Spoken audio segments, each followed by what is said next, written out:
they have no idea how to process no, and they process it with anger, which I get. I know I would love to unload on some people, which in my line of work now, I'm not allowed to. I've been instructed twice to calm it down.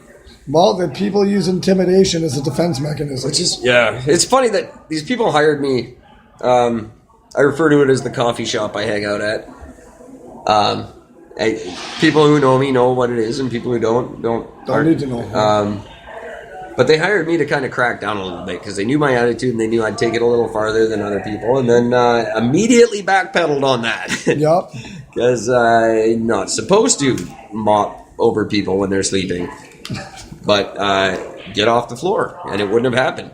Well, you got to get the shit stains off the floor, Eric. That's right. You must need a really big mop once in a while. So what's the answer? I like to find solutions. You guys know me. I want to find solutions and be part of it. Is there a solution to this? Can we help each other? Are people willing to? Or is it, do we just burn the place down and start over again? I don't know. I think what we need to do is really crack down on the bad apples. And I mean, there's a difference between somebody who's getting wrapped up in it, but I'm talking the instigators, yes, the shit starters, the trouble seekers. Because once you get them out, a lot of the politics are going to disappear. And when you're not forced to partake in those politics, you can be yourself. And 90% of the people down here are doing what they have to do to survive, not because it's who they are. That's well said. A year ago, a bunch of us sat down and talked about putting together our own little regulators. You got to be handy with the steel, if you know what I mean. But then we thought we couldn't pick like 5 guys who wouldn't get corrupted by it and just get stupid. And that's no insult to the people we considered. It's just, it's true. Most people would let the power go to their head and get dumb about it. And that was when cops were really down here just being bad. And our whole purpose was to start filming cops. Yeah. Not unnecessarily, just when they were interacting inappropriately. Again, there's that evil word, accountability. Yeah, exactly. Don't even get me started on them. But that was my plan, and no one who listens to the show is going to find this relevant, so bear with me. I just want to talk to my friend for a minute about it. Cool story, bro. Excuse me. It takes some water. Do you think people in the neighborhood would be willing to have a little community hall and talk about this? Or would they just not bother showing up? I think they would, as long as they felt safe to speak openly. Oh, they would. This would be no one involved but us. Organized by us. Somewhere we're all comfortable, and we don't invite politicians. It's just us talking to us and go, look, guys, stop stealing my fucking shit. I'm thinking more though, just those people that are going to spread the word that this guy's a whistleblower or whatever. Yeah. Really, as long as it can be made to feel as a safe place with no negative repercussion for speaking your mind, I think it could get somewhere. Because the only way to create change is with discussion. And something I want to break, and this is not popular, I know because I've tried it before and I don't give a shit. This whole, I know a lot of people disagree with me. I know Gord doesn't, but guess what, kids out there? Prison rules only apply in prison. I'm sick of this living by prison rules bullshit, okay? You're on our turf now. It might work in jail, it doesn't work out here, and it's bullshit. This isn't North Fraser. This is, people, I'm not going to be a rat. No, you're not being a rat if you tell my friend who stole his fucking everything he owns. That's not being a rat. You're not being a stand-up guy by watching someone rip off this guy so he suffers for the rest of his life with no pictures of his kids and no ID. The man's crying himself to sleep every night. That's not being a stand-up guy. You're just being a fucking punk. Ends up getting a record because he needs to steal enough to get the $60 to replace his birth certificate to start getting his ID back. Prison rules apply only in prison. And I said it last year when I got in fist fights on this show for people saying goof. Well, goof means nothing out here. It means something to a very small segment of the population. And to everyone else, Goofy is the big fucking guy in the cartoon. And so, sorry, fellas, if that offends you, too fucking bad. Well, if you're that institutionalized, go back in. I was just going to say, last time I checked, we're not institutionalized. Leave it in North Fraser, bud. I'm sorry.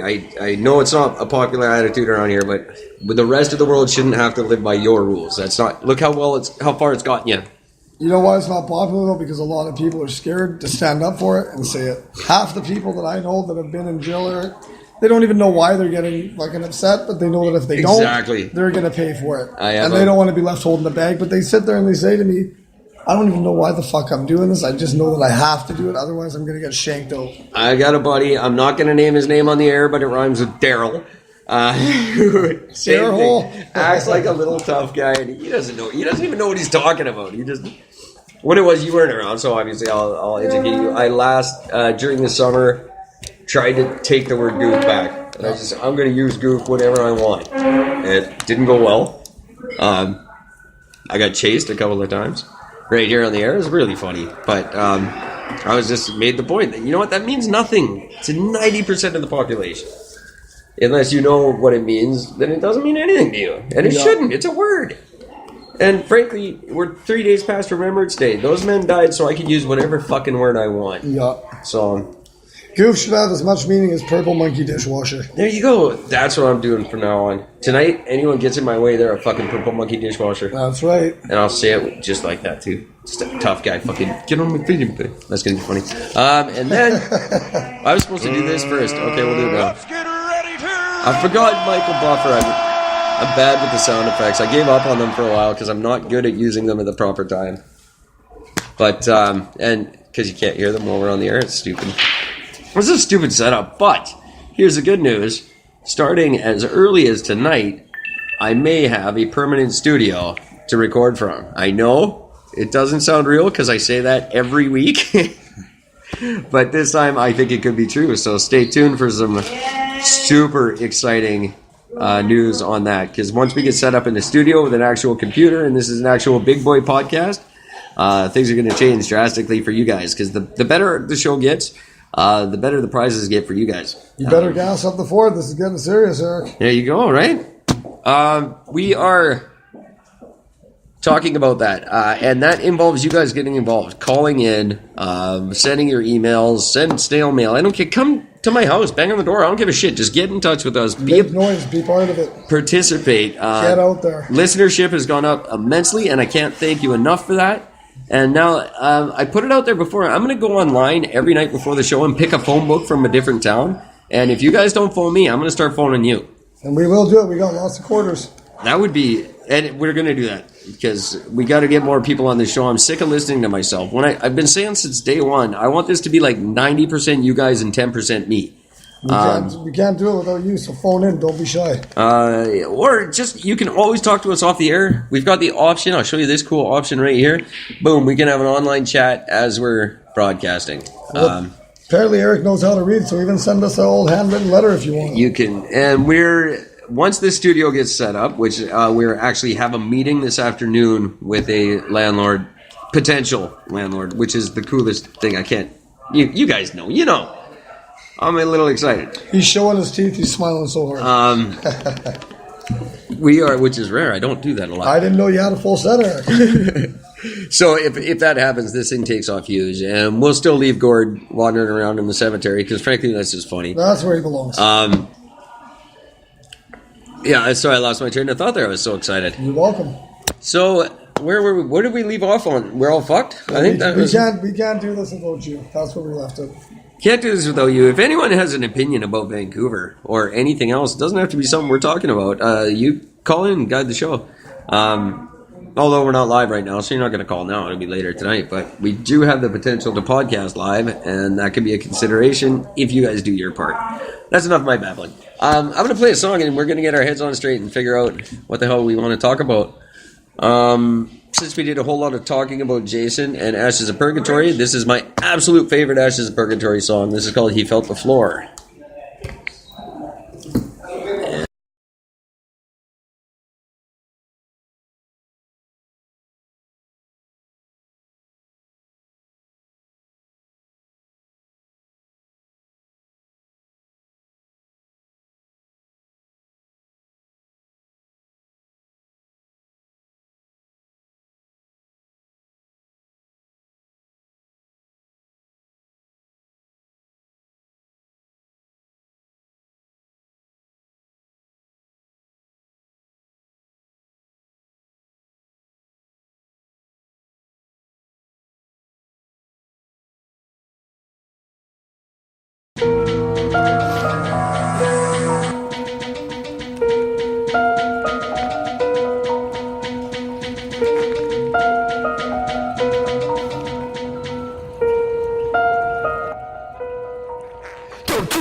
on you. This is all on you. This is all on you. It's all on you.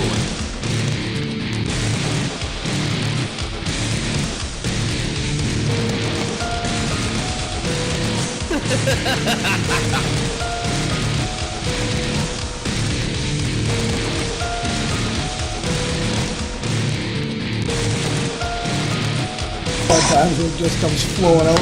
Oh yeah, that album came out in days, really, when I finally sat down to do it. That was He Felt the Floor from the fourth album by Ashes of Purgatory. That is, of course, Awaken, released in June of this year and doing really well in China, which is awesome. We've officially, all the countries we're supposed to hate, we've sold records in. We've sold in Syria, we're selling in Iraq, we're selling in Russia, and now China. I love it. One album sells in North Korea, and I die a happy man. Killer track. Thank you. He Felt the Floor from Awaken, and as I said, we got the new band together. We're going to start rehearsals right away, and we are still waiting for the release of Collapse, and there's talk of that, believe it or not. I'll explain that story to you off the air. Unreleased record being withheld by Jason's family. Sounds like potential for excitement. And you guys know my time frames are a little screwy, but hopefully early next year I can start working on Legacy, which will be a greatest hits package featuring all things Jason, and a really good send-off to a guy who started an amazing movement that we're going to continue for as long as possible, which longevity is not in my family line. So don't get, you're not looking at Keith Richards here, kids. What else? Where are we? You know what? You can take us where you want to go, Rex. I got nothing to talk about here. This week has been so fucking draining. I just don't even know, and nothing's going on with pipeline news, and everybody knows that's all I like to talk about. Well, another one that's really on my mind is just people's blatant ignorance these days. And I'm not talking just down in the downtown east side. I'm just talking as a society. As a kid growing up, I remember I used to get in trouble if I wouldn't say hello to somebody walking by on the street. Yeah. The joke used to be, ask us for directions and we'll steal your map, Right. And now, there's people panhandling everywhere in the city. And you know what? To me, I actually support that because it means they're not doing crime. Yeah, very much so. And you don't have to help everyone you see because you can't. Yeah, that's right. But you don't have to belittle people. And you don't have to play the fucking I don't speak English ignorance card. I did an entire episode on this. What did the guy do wrong? He asked you for a nickel. Well, or what? You say no and you move on. Well, I watched this happen, and this guy was very polite. He had a sign written. He wasn't saying a word, and he basically, I talked to him about it, and he said, my motto is I'm going to write my sign. If you want to choose to come up and give me money after you've read my sign, I'm not going to stop you, but I'm not going to approach you. It's your call to make, and I don't want you to feel pressured. Now, I've watched other people where they'll just politely